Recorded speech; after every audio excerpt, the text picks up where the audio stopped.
কবরের আযাবের কথা শুনলেই তো কাঁপ দিয়া ওঠে সময়। এত লম্বা সময় কবরেই পড়ে থাকবো কিভাবে, কবরে আযাব ভোগ করবো কিভাবে? হাসরের ময়দান তো পরের খবর, জাহান্নাম তো পরের খবর। আহা, খামখেয়ালি আমরা মনে করি, অনেক মানুষ আছে মনে করে আর কি তা, নাহলে কিছুদিন ফিটবো আর কি। কিছুদিন বলতে আপনি কি বুঝাইছেন? কিছুদিন মানে কি 2 বছর? কিছুদিন মানে কি আপনি 14 বছর বুঝছেন? এটা কি বাংলা আরে রাষ্ট্রের আইন যে যাবজ্জীবন মানেও একটা নির্দিষ্ট সময়, এটা কি এই জেলখানা ভাবছেন আপনি? এই জন্য আমরা প্রত্যেকেই, আমার কথা হলো এটাই, কেউ না ভাবুক, আমি ভাবি। কি বলেন?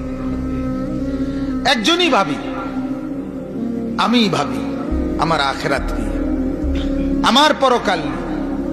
একজনের কলিজাতে ভাবনা তৈরি হোক আমার কথা বলার দ্বারা, এতেই আমার কামিয়াবি।